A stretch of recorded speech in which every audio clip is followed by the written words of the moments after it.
تیسری صدی عیسوی میں ایران سے ایک شخص جس کا نام مانی تھا ایک غیر فطری تحریک لے کر اٹھا۔ اس کی یہ تحریک دراصل ایران ہی کے بڑھتے ہوئے شدید شہوانی رجحان کا رد عمل تھی۔ اس کا یہ کہنا تھا کہ نور و ظلمت کا امتزاج ہی اصل میں شر کی اصل وجہ ہے۔ چنانچہ اس نے کنوارے پن کی زندگی کی ترغیب دی اور یہ کہا کہ اگر نسل انسانی منقطع ہو جائے تو شر ختم ہو جائے گا اور نور کو بالآخر ظلمت پر فتح حاصل ہو جائے گی۔ اس کی یہ تحریک بڑے زور و شور سے چلی۔ 276 عیسوی میں بہرام نے اسے دنیا کی تباہی کا مدعی کہہ کر قتل کر دیا، لیکن اس کی تحریک کا اثر کثیر عرصے تک باقی رہا۔ 5ویں صدی عیسوی میں ایک شخص جس کا نام مزدق تھا ایک غیر فطری تحریک لے کر اٹھا۔ اس نے یہ کہا کہ کیونکہ تمام انسان برابر ہیں اس لیے ہر ایک کو ایک دوسرے کی ملکیت میں برابر کے حقوق حاصل ہونے چاہیے۔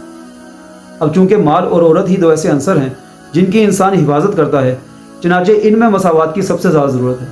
الملل والنحل میں شاعر ستانی لکھتے ہیں کہ مزدق نے عورتوں کو تمام مردوں کے اوپر حلال قرار دے دیا اور مال و زن کو ہوا اور پانی کی طرح عام کر دیا۔ تاریخ تبری میں لکھا ہے کہ آوارہ اور اوباش لوگوں نے مزدقیوں کا خوب ساتھ دیا۔ کوئی بھی کسی کے بھی گھر میں داخل ہو جاتا اور اس کی تمام چیزوں پر قبضہ کر دیتا۔ انہوں نے اس وقت کے حکمران قباس کو ابھارا اور معزولی کی دھمکی دے کر اپنی دعوت میں ساتھ شامل کر دیا۔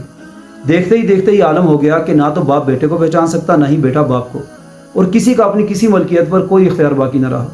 اس سے پہلے قباس ایران کے اچھے فرما رواؤں میں شامل ہوتا تھا، لیکن مزدقیوں کی پیروی کے بعد پوری مملکت میں ابتری پھیل گئی۔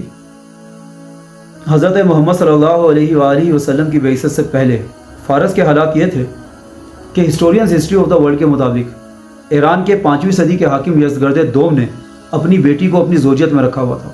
تاریخ تبری کے مطابق 6 صدی عیسوی کے حاکم بہرام نے اپنی بہن سے رشتہ ازدواج قائم کر رکھا تھا۔